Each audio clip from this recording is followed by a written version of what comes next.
Good morning, everybody. We'll get started. Police Service Board meeting for Tuesday, December 16th.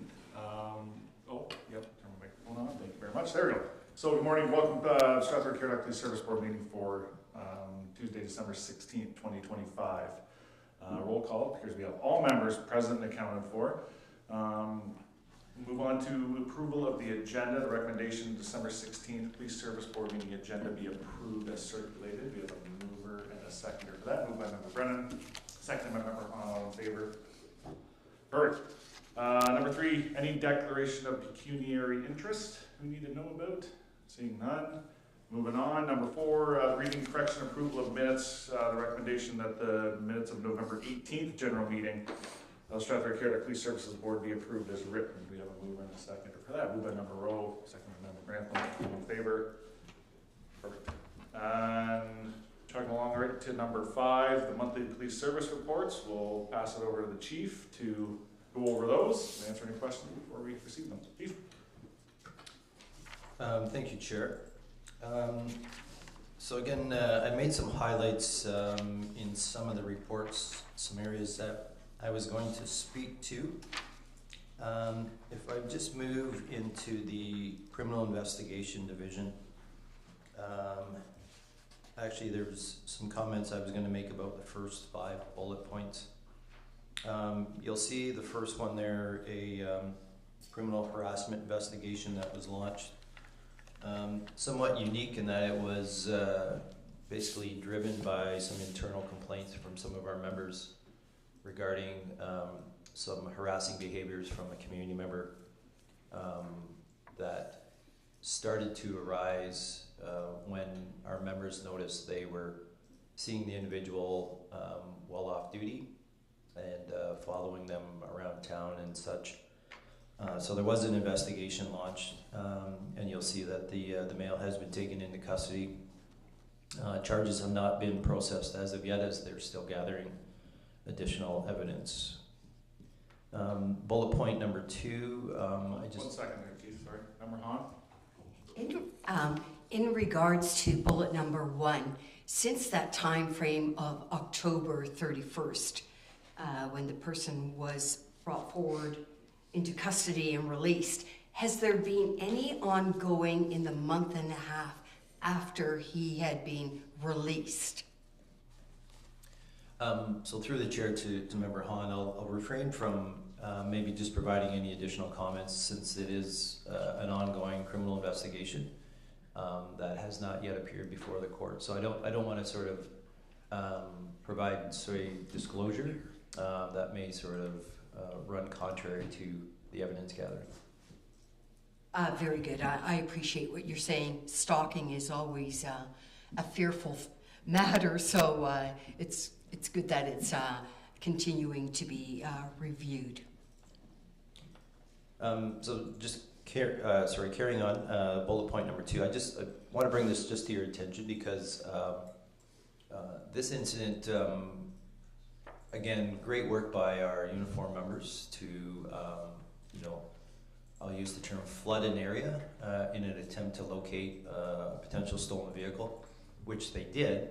The unfortunate part was the intentional ramming of our police vehicle by the suspect that caused some substantial damage to our cruiser.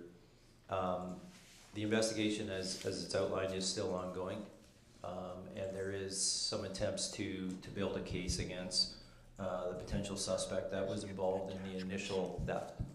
And again, I'll just maybe provide a follow-up comment. The theft of the vehicle a second time, I would say, was a challenge in that we believe that there was an outstanding key fob that had remained outstanding, and unfortunately the owners hadn't taken precautions to perhaps disable or prevent the theft from reoccurring again. And then bullet points 3 and 5 obviously relate to arson investigations that we are continuing to gather evidence on. And then the early indications are, although they seem similar or common as far as the types of buildings that were targeted. We believe that we're looking at two very distinct groups or parties. So that's just all I'll say in regards to that ongoing investigation. And then bullet point number 4, again, I just want to sort of highlight to the board through the investments and the support that this board has shown our membership in providing us with the tools to effectively de-escalate issues such as this one. Again, force presence, de-escalation skills, again, brought this incident to a safe and quick resolution without any harm to the person, to staff at the hospital and or our members. So again, I think that it's important to sort of highlight those opportunities. In regards to the court clerk report, again, I want to sort of just make comment in regards to the number of activities in regards to criminal court packages that are processed. There was 240 criminal court packages so far to the end of November. And further down, you'll see the ICC body-worn camera redactions. Again, the ICC is the in-car camera, along with obviously the body-worn camera is a source of collecting a lot of information and data in regards to our interactions with people.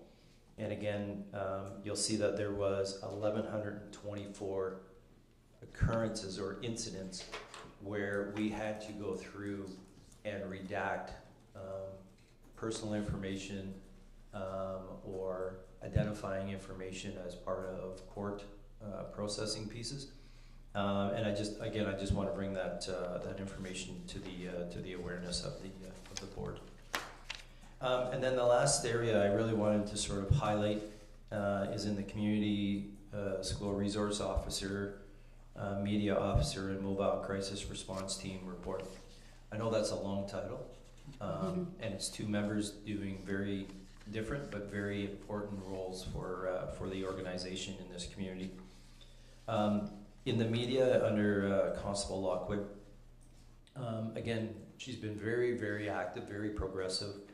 And 3 areas I wanted to highlight was the Carama Cruiser events, particularly this time of year, the importance of being involved in your communities, trying to be and make a difference to help those that are in need of help. Coffee with a Cop, a great informal opportunity to meet community members on their terms, on their where there is no set agenda. It's just informal conversations. And then the Wanted Wednesdays as a crime prevention program has turned out to be very, very effective. It has obviously helped create a lot of information sharing with community members who are willing to, if I use an old term, throwback term, drop a dime, to provide information for us to execute and remove those warrants. For any young people listening online, drop a dime references putting a dime into a payphone. It's an old one. I And have to then explain what a payphone is.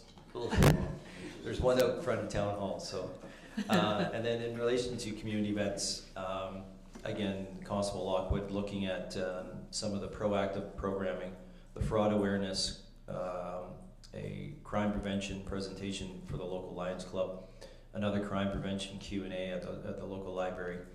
And I wanted to sort of just end with, and I know that the mayor and other elected officials were participants in this year's edition of the Santa Claus Parade. Again, I will make the comment, I thought it was well executed. I thought it was probably the best parade that I had an opportunity to participate in. I know it was a new format, a new route, which goes without saying has some bumps in it that I think that we will obviously meet and debrief over those and provide an even better platform for next year. But again, I want to give kudos to staff at Town Hall who were instrumental in allowing us to forge ahead with our partnership with the local Lions Club, who are historically been very supportive, very involved in ensuring that the Strathroy Santa Claus Parade occurs year after year.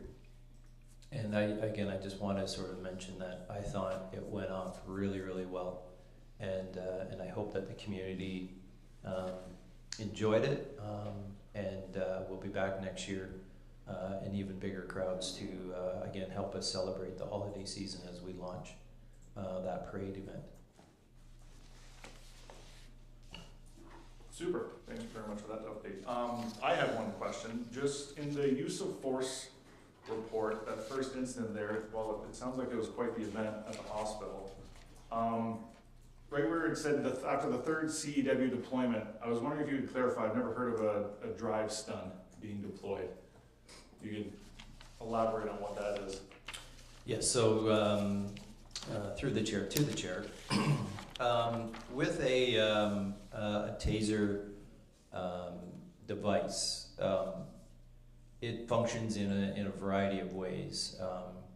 The technology obviously is it deploys probes. It sends them out a distance of, I believe it's 21 feet, might be further now. So that's one way of deploying it. There is actually just the presence in the officer's hand is yet another show of or deployment. But the dry stun is a deployment where the device is actually applied to the person without the discharge of the probes. So it's more of just a contact that delivers the same effect as if the probes had been deployed. Perfect, thank you for that. Was there any other questions or comments for the chief? Member Grant? Yeah. Thank you, through you to the chief. I appreciate the talk track, and it's probably appropriate that you highlighted some things. In a little while, we're going to talk about the budget, and in January, you're going to ask both yourself and the chair to come in front of council and talk about the budget. But I think it's probably as important or more important this year than any year to really have that talk track, chief, and not just bring pushback against Strathroy's budget, but overall, as you know, the policing budgets are under pressure. So there's some good information there in your reports, and when you move along, we're going to talk about the annual reports. I just wanted to highlight that, chief, that your talk track was very much appreciated, and put that under our belt. But I had two questions for the chief. We've talked about seeing response stats. That's been talked about at the provincial level. Can you comment, how close are we to seeing something on response stats? So there's, sorry, through the chair to the mayor, there's kind of two parts to, I think, providing that information to the board. The first is utilizing the tools currently available to us, which are going to provide a very light look at that response time. That's one part we're working within our own internal system. The second portion is the Inspectorate of Policing has undergone some preliminary work. Obviously, our organization was one of, I believe it was 12 to 15 police organizations that provided feedback and were sort of test pilots in regards to providing information.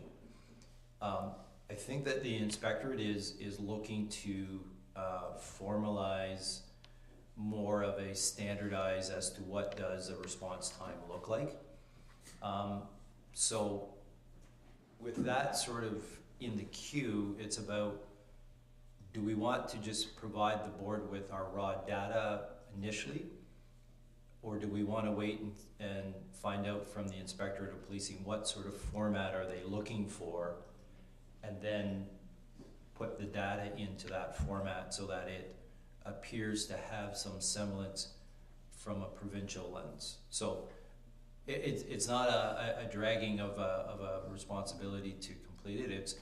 We're sort of working with two very different sort of balls in the air, if I can use that term, about getting the information. No, I appreciate the answer, and I appreciate that. And then the second one, don't need the answer now, is the crime severity index. You probably don't know that off the top of your head, but it's something that I think we should be aware of. Again, focusing on your budget presentation, I think that's an important number to have in the back of our mind. Yep. So again, through the chair to the mayor, the crime severity index information has been released from StatsCan, and I can certainly bring that forward to the next board meeting or special meeting, which again is a snapshot in time, and it does obviously provide the board and the community with insight as to how their community is faring from a crime severity, both with violent crime and non-violent crime. It gives you the ability to look at it through both a local, regional lens, but it also allows you to extract data to give you a sense of where does your community sit in relation to other communities of like size, like population mix, to again give you a bit of an assessment of the effectiveness of your policing organization in your local community. Thank you. All right, thank you. Any other questions for the chief? Okay, I just need a mover and a seconder. We're going to receive these reports for information. Been moved by member Rowe, seconded by member Grantham. All in favor?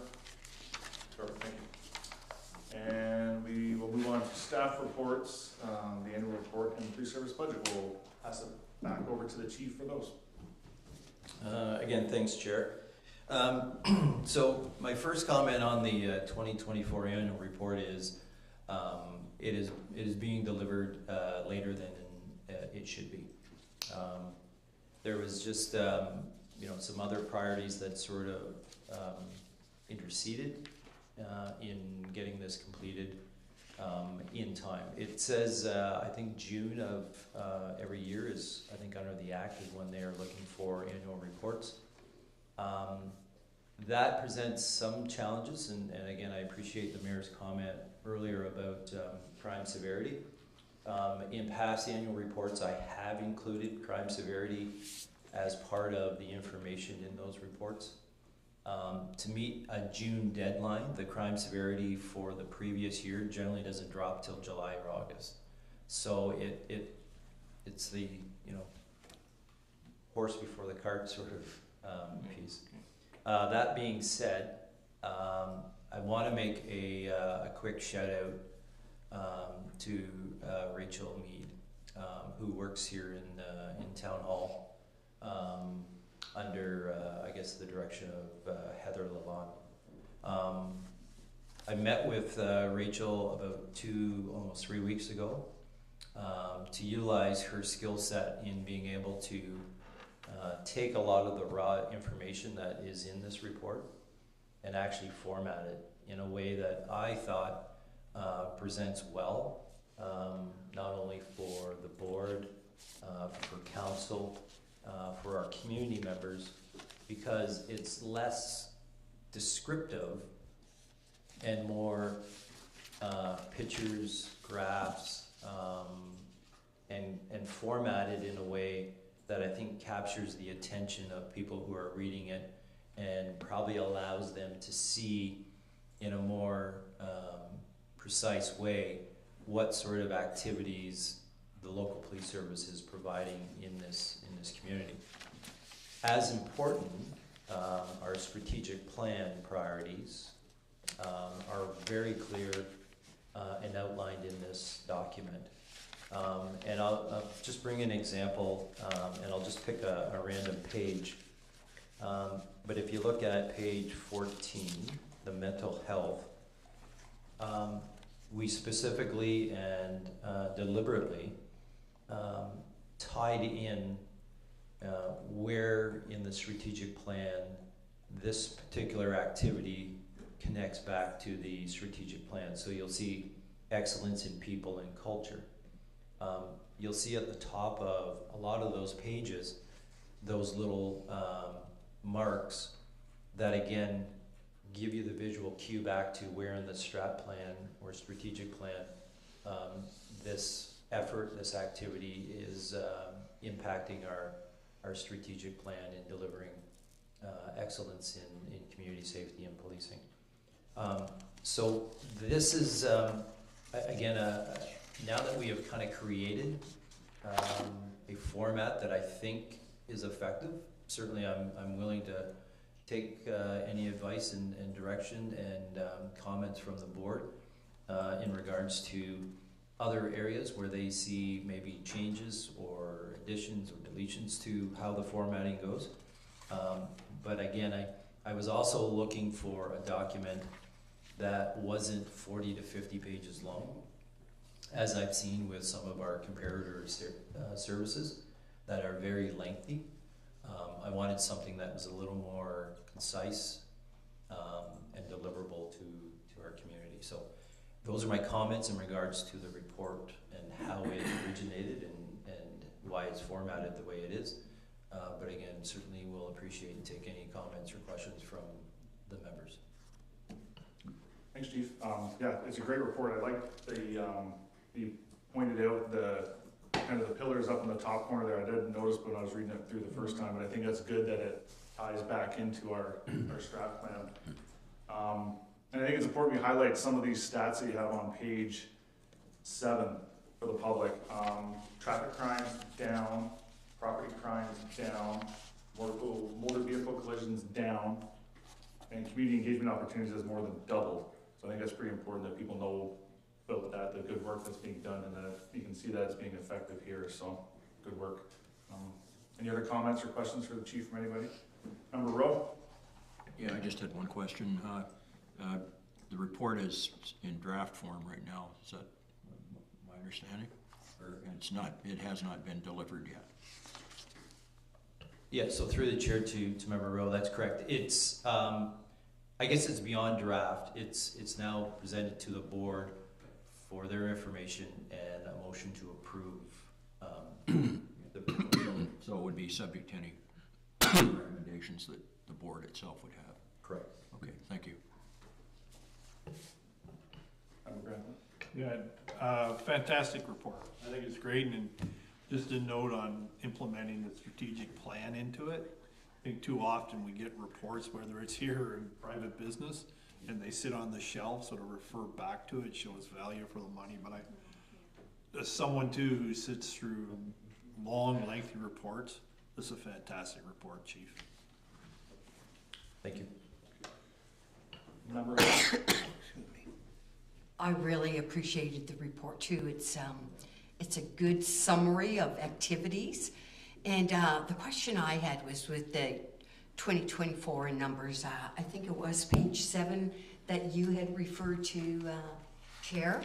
And I appreciated Peter Rowe's comments. Is it in a draft format or is it in a final format?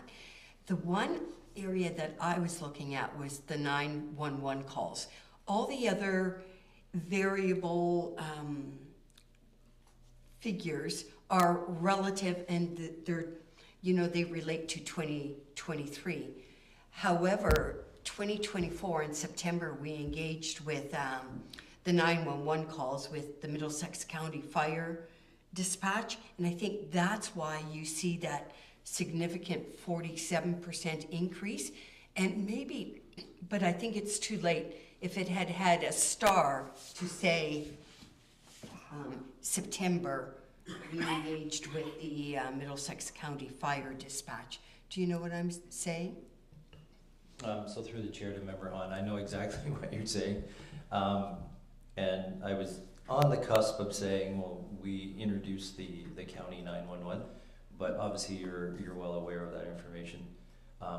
And that's obviously the benefit of the board, has that sort of information at hand. And it's acknowledged that for the community members seeing that, they're going to say, wow, that's a very steep rise in 911 calls. Exactly. So I was trying to see if in this report, annual report, it referenced it somewhere else in the documents, but I didn't appear to see it. So that's why I was thinking if there was an asterisk and then a small little bullet note. But I'm going to just leave that. The other question I had was in the page above, the org chart. And I'm pretty sure the staff sergeants, both operations and admin, do they report directly to the deputy chief? It doesn't show that line that I'm generally you see that in an org chart, but I wanted to ask that because I wondered if other people were wondering that too. yeah, so through the chair to Member Hahn, they do both report directly to the deputy chief, and this really is more of a formatting for the chart itself. Okay. And again, my preference to be very direct on this one. Ultimately, I would have liked to have seen even the police service board, the board secretary, chief piece slid more into the middle of the. That's what I was thinking. But yes. again, I'm fine with when it. you But when you hand the formatting reins over, you do it with a full sort of reprieve of allowing someone to do it. okay, I wasn't sure if one of the admin reported to you directly, so that's why I was inquiring. Perfect, thank you. No other questions or comments? Okay, we'll put it forward. We have a mover and a seconder then to approve this annual report and receive it for information. Maybe mover, Member Hahn, seconded by Member Rowe. All in favor? Perfect. Sorry, Chair, Sorry. if I may, and then the follow-up to this is we will then post this to our service website and make it that information available on the social media channels as well. Perfect, thank you, Chief. Okay, 6.2, proposed 2026 police services budget. I will pass it back over to the chief for his words on that. Again, thanks, Chair. So you will have in front of you the proposed 2026 operating and capital budgets, or capital budget for the coming year. A couple of things have happened since previous board meeting.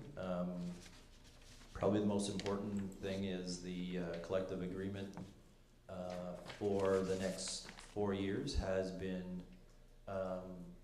agreed upon and ratified by the association. It provided for some compensation percentage increases over the next 4 years, and those now have been factored into this budget. So the areas of salaries and benefits you will see throughout the document have had some fairly substantial increases. So the salary numbers again are derived from the collective bargaining agreement. I want to highlight for the board the benefit increase that is also seen in there. For the last 4 or 5, perhaps even a little bit longer than that, the administrative assistant within our organization provides a spreadsheet on all of our members in regards to their salaries for the given year, tracks any salary increases that might be occurring throughout the year. So as an example, maybe moves from a 3rd class constable to a 2nd class constable, which carries with it an increase in salary. And that document is pretty precise in showing not only what does your salary dollars and benefit costs look like at the start of the year, but what does it look like at the end of the year. and it moves throughout the year to be very close to reality. What was missing in one of our formulas was the WSIB cost in regards to the benefit. And it was showing year over year about 170 to 190,000 light in those benefit costs. So that has now been recalculated and shows up in the 2026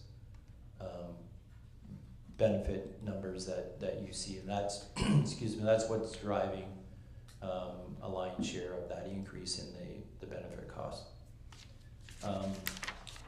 The other area in the budget that obviously looks quite different is in the last number of years we've shown the expenses for the Axon hardware software cost as capital costs. Through deliberations with the Director of Finance, and these discussions have really been going on for probably a couple of years about the reality or the effectiveness of moving them back into the operation or moving it to the operation cost, which we have now done. So that's why you see such a big increase in that operational cost in regards to the Axon piece. It has been removed from the capital and more appropriately shows up in the operational piece. The other area is obviously in 2025, the service, with again the support of the board, made a transformation of moving our IT services back internally to the organization. Whereas before we were being supported and we were helping fund to some extent the work that was being done by municipal staff to support the IT. That function now will fall completely in-house, internally to the organization. And so that information is captured in some of those salary expenses. In addition to that, because of that transformation, we've also taken over the responsibility for the NG 911 project.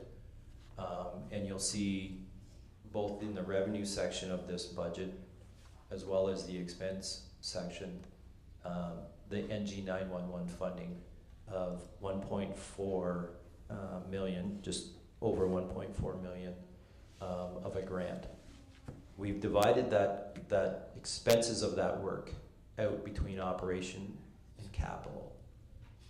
So of the 1.4, I believe it is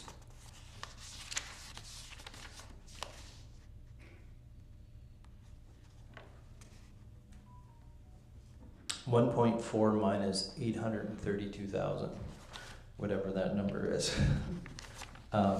what's showing up in the operation. 832,000 of it will be work that is capital work. So that is showing some of that additional increase in the budget in regards to that NG 911 project. So those are really sort of the major highlights. A lot of the other areas, I think if you look at the year over year, there isn't really much change that we're looking in relation to year over year expenses, whether it's in building, vehicles, police operating costs. A lot of it is just salaries and benefits is where you're seeing it in addition to the transfer of IT services. So I'll leave it at that and certainly take any questions. Sure. Thank you, Chief. Member Grant. Yeah, thank you, Chief, and you've been very cooperative because I've asked some questions about the budget, and I appreciate it. I do have just two targeted questions because I do look at the IT expense, and maybe not this budget cycle, but at some point in time, I think we need to do a deeper dive. I mean, it's certainly gone up, and I respect the rationale why you brought it back in-house, but just when I look at that's a big change. I just wonder how much of that is employees. I know you have a contracted IT, so will that number lessen as you NG 911? I'm just wondering, Chief, if the number's gonna go down as things get implemented and rolled out. Yeah, so through the chair to the mayor. So if I just look at the first couple of lines, the information technology. So for 2026, it's proposed to be $180,000. 130 of that is NG 911 work. Yeah. And then the next line, 226,200. 171,200 of that is NG 911 work. So those two specific GL numbers are a lot higher for 2026, but it's also capturing the grant to support that work. If the grant hadn't been there and we weren't getting that revenue from the grant, these expenses wouldn't be here. So, for example, the first GL line, the 180,000, it really, without that grant funding, it would have been 50,000. Okay. So I think that this year is maybe a bit of a 1 year blip because we are baking in the NG 911 funding. Okay. To answer, I think, your question about the internal IT, we basically have 2 IT support people. One is some of that's funding is through this contracted IT line. A majority of it shows up in our civilian full-time salary line. That accounts for that work being done. Okay. Thank you for that answer. So some of these, there's an offsetting revenue line somewhere that you could trace it back. Thank you. And then my second question, I told the chief I'd ask this. Let's do with the dispatch. And is there, I can find the revenue line, but to try to put together the expense, direct question. Are we in the black on doing the dispatch services for others? So through the chair to the mayor, yes. So there's 2 revenue streams for the Communication Bureau in providing services. There's the fire dispatch agreement, which is with the county, and it is a 10-year contract that I believe expires in 2029. Okay. For 2026, it creates revenue in and around $316,000. There is this second contract, and it was referenced earlier in the meeting today, about providing 911 answering for the county. It again is a contract with the county, which is also sort of supporting the lower tiers as well. For 2026, the set rate has not been established yet, but if you look at the contract language, and I sent it through to the board secretary yesterday, I believe, it actually allows us the flexibility to match it to collective agreement increases. So it gives us that sort of flexibility to ensure that we aren't undercutting ourselves and providing a service at a disadvantage to the organization or the board of the municipality. Okay. So that was the part. Thank you for that. So that saves my whole lot of inquiries that we're in the black. But the opportunity to increase the rate, is that reflected in this budget, or will we be able to do it once you give them the new rate? So through the chair to the mayor, it is not reflective in this budget, only that we haven't established what the new rate will be. Now that information is accessible because of the collective agreement being finalized, when the deputy returns, we will sit down and figure out what that true cost looks like, so that we can then establish a revenue rate for the 2026 budget cycle. Okay. I appreciate your patience with me when I ask the questions. Thank you. They're good, important questions. Absolutely, thank you. Any other questions or comments from any other board members? Member Brennan? Go ahead. So essentially, we're looking at a 21.59% increase. Is that the bottom line here? Because when I take a look at the motion, recommended the board receive for information and the board approve the proposed 2026 police service budget. The increase is not mentioned in that line. Are we looking at essentially reapproving or recommending a 21.59% increase to council?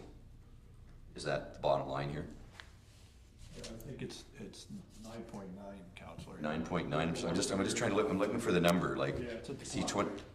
Yeah, so if it's I may, 9.9. Yeah. Yeah, 9.98. Okay, yeah, because there's numbers all over the place, I know. and I just want to make sure that we've got so I would recommend that in the motion we include the number, with an increase of, and actually have the number in the motion, because otherwise it might lead to some confusion when people are looking over the spreadsheet. So we're looking at a 9.98% increase, and if we're going to make a motion to that effect, I think it should be actually in the recommended that line. So I would ask that that 9.98% increase number be included. That's only admin expenses. Is that just admin? Like, I mean, I don't think we so I never- mean, what's the number we're looking at? No, I'm See, because when I don't want to approve a police budget without having a clear statement of what increase we're actually recommending. it does say 21.59. So I'm just trying to figure out what I'm approving here. so if I may, through the chair to Member Brennan. Yeah. I think if I'm reading it correctly, the 21.59% is the percentage increase in what the revenue is for 2026. We've increased revenues by that amount, and we've also increased expenses by that same corresponding amount. The taxation, the general taxation increase is 9.98%. Okay, yeah, okay, so I just want to make sure that we have a clear understanding of what we're approving. So for the sake of clarity, I would like to have that 9.98% included in the recommended that the board receive, the board approve the proposed police service budget with an increase of 9.98%, so that we have clarity. Because we're into a new strong mayor powers budget approach this year, and there's going to be sufficient changes in our budget process at council that I think we're going to have some crystal clarity here on a few things. And 9.98 is a big number, and I know that there might be some discussion. I don't know what the mayor thinks about that, what he's going to do in terms of his new powers, but selling a 9.98 is going to be, I guess, our job. Thank you. Yep, Member Grantham? Indulge me. I'll answer that. Nobody likes increases, but one thing I've been doing is monitoring all the police expenses, and it's a reality of life these days that cost of policing is going up. I think I've seen some around 17%. Those that have OPP could have faced 11%, but I think the chief will correct me, but provincial government's given them some respite, so I hate to use the statement, it is what it is, but we enjoy good policing. So I will say this to the board, I'll defend the budget all day, every day. I mean, we like our community policing. And I asked the chief questions for a reason about the CSI and different things to justify it. I know the chief worked at it hard, and as did others, and nobody likes increases, but you have to pay for what you get, and I will defend that for the board all day. Thank you, Member Grantham. I know one comment I'll make too is that during our contract negotiations, with our comparators, we were behind in wages. So this first year is a catch up to the provincial average. So that's why it's a bit of a bigger bump, but it then evens out after this year. Member Brennan. I'll just ask the questions because I feel they need to be asked. Over the last few years, in preparation for the capital expenses regarding the building or the renovation of the new police station, there had been surpluses accrued that were transferred into reserves for that purpose. I'm just wondering, will this budget result in any surpluses that will be moved into the renovation budget? And if so, could we forestall it this year in light of a 9.98% increase? That through the chair to the chief. I can jump in if you wish me to. Yeah, so first of all, thanks, through the chair to Member Brennan. I think if I'm understanding your question correctly, so we have been fortunate over the last number of years of year over year accruing a surplus. That surplus has been placed into police reserve accounts. As we undertook the exercise and moving towards the building annex piece, there was, I believe, $500,000 pulled from reserves and placed on the capital budget to help as initial investments into the work that A-Link has been doing to set the project up. And we've been drawing against that amount as A-Link has done their work. For 2025, I'm anticipating another small surplus that will again be able to go into reserves. I understand there is an option where we may utilize reserve money to do the capital. So the capital for 2026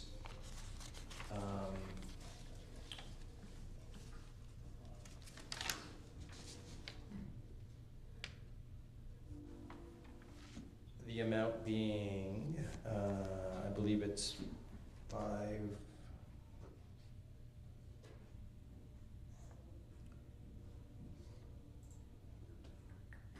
sorry, just give me a sec here.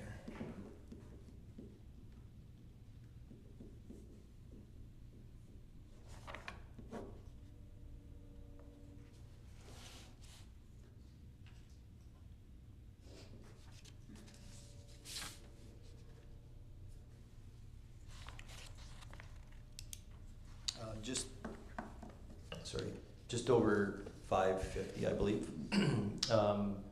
to offset the capital by paying for it through reserves. Still leaves us money in our reserve account. I believe about another 500,000, 500 to 600,000. That again could be leveraged as part of the building annex piece. There is another area in the operating cost or operating budget that I've included this year. Again, if you just bear with me. It's actually in the future needs under the building. It starts at $45,000 for 2026. That money is earmarked as the start of building a operating expense line for a debt replacement for any potential loan. Any potential loan to finance a building annex. So again, with some conversations with the Director of Finance about just creating a year-over-year operating debt replacement line to show and be transparent to the community as to where you're going to finance that payment from. So I'm hoping that those provide some clarity. Member Brennan, go ahead. Okay, 9.98 is a big number, and in this new system that we have this year, I'm just going to go hypotheticals, because I don't know, because I'm not the mayor. But if a mayor had pushback from a council about the 9.98 number, And although we are not allowed to, at council, strip away at a police budget, but the mayor or council can send the number back to police board. I guess what I'm asking is if a 9.98 number got sent back from council and said 9.98 is too high, you need to make some cuts, do we have room to make a couple of cuts? And the area I was looking at was we've been accruing surpluses over the last 4, 5, 6 years, and if this budget has built into it continuing to accrue surpluses towards the annex, would there be sufficient flexibility in this budget to respond to the mayor or council if the number 9.98 was deemed to be too high? Member Rathman? Yeah, thanks. I can partially answer that about the budget. I talked to the chief and to the director of finance about the use of the surpluses. Because, excuse me, without using the surpluses to bring the capital down, I think that I have the number 14% in my head, but the increase would have been a lot higher without using the surplus to pay for the capital. Talked to the chief about it, right? He's aware there's been some budgeting where just the same number has been rolling over. I think it was prudent to use the surpluses to pay the capital. If not, we'd be having a conversation about a much larger budget number. I have to leave it up to the chief and director of finance to talk about any potential surpluses. I just wanted to address that about the use of the surpluses to go to the ratepayer and say we had a large surplus and you're going to get a large, levy increase. We need to show taking from something to pay for that. And I think that's a prudent idea. But I'll leave it up to the chief if there's any other room in the budget. Yeah, so through the chair to both the mayor and member Brennan, there isn't any real extras in this budget. It's mainly, the increases are held inside the salary and benefit pieces. There isn't any, again, if you went through it line by line, there isn't one particular operating area where there's been a fairly substantial increases. We've talked a little bit about the two IT areas that, again, are funded through revenue through a grant. There isn't any specific or deliberate operating lines that are meant to potentially create surpluses. A lot of the surpluses that we have accumulated year over year, again, are generally salary savings when we don't have members who are at work or available to work. That has been sort of the recipe of how we've acquired some of those year over year surpluses. It wasn't because we had created or garnered operating lines where we overinflated the numbers. Everything is sort of, again, compared to the previous year, 2 or 3, and that's how we've set those operating budget numbers based on how our accruals actually look from those previous years. Member Brennan? And forgive me because I'm the lone member of council here who isn't a mayor, so I'd rather have this discussion now because if this discussion may came up at council when we're looking at budgets. As you described it, that salary recipe that's been used in past years to accrue surpluses, that's specifically, I guess, what I'm wondering about. Has that salary recipe been used this year, and is it available to us if it turned out that council and or the mayor looked at the 9.98 number and said that's too high? Yeah, so through the chair to member Brennan, and again, just for clarity, the salary numbers are based on what each member is scheduled to make for that particular calendar year. We do not build into that salary structure or anticipate a member being away. It's the belief that if every member is here for every single day of the year, this is what the salary and benefit costs will be for the organization. Again, just for clarity, any of the surpluses that we have realized over the last number of years is because we have had absences for a variety of reasons where we are saving on those salary and benefit costs because the members aren't here and we haven't replaced them. So for the 2026, the salary benefit number as it sits in this proposed budget is based on the belief that everyone will be at work for the entirety of the calendar year. So there is no built-in sort of ability to create a surplus from the salaries and benefits budget. And I thank you for that. I just wanted to have those things said here before we get to council, because some of my members of council who are not here may be asking questions along the same lines, and I just want to make sure that we have everything in a nice, neat little rows before we go to council. And again, I appreciate everything that the police force does. I'm a big supporter of the police force and the renovations that are required for the headquarters and all of that. But I do feel a responsibility to do a little bit of cross-questioning here on a 9.98 number before it gets to council, especially with the mayor present, because he has new improved powers. Thank you. Thank you, Member Brennan. Any other questions for the chief before we put that motion forward? Will the number 9.98 be in the motion? Yes, if you would like to make that motion. Yeah, like to just, At the 9.98? yeah, the 9.98. I'll make that motion if the 9.98 is included in it. Thank you. Okay. Do we have a seconder for that motion? Member Rowe.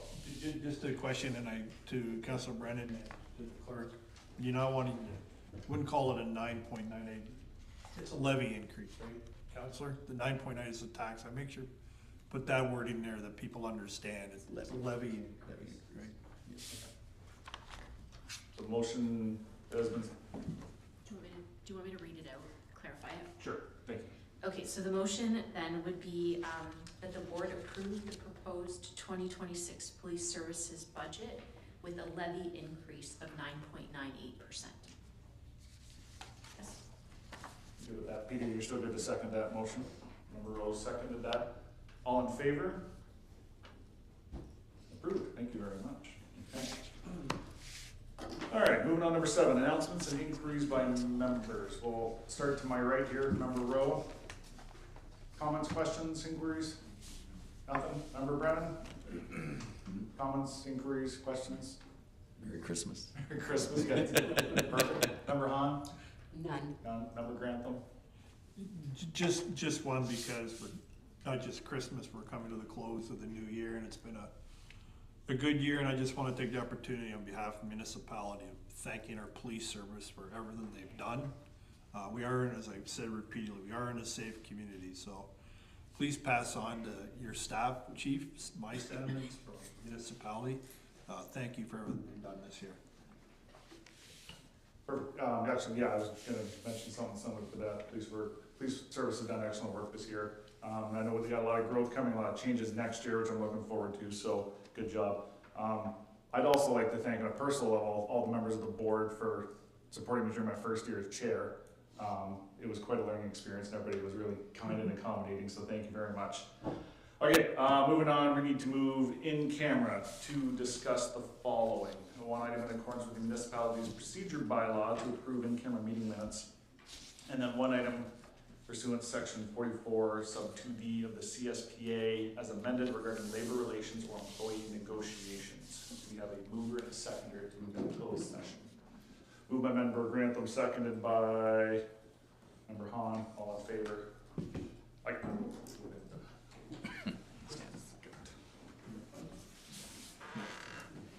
Councilor Brennan.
emergency meeting before? I just. I was gonna talk about that for the schedule of meetings, so I was gonna.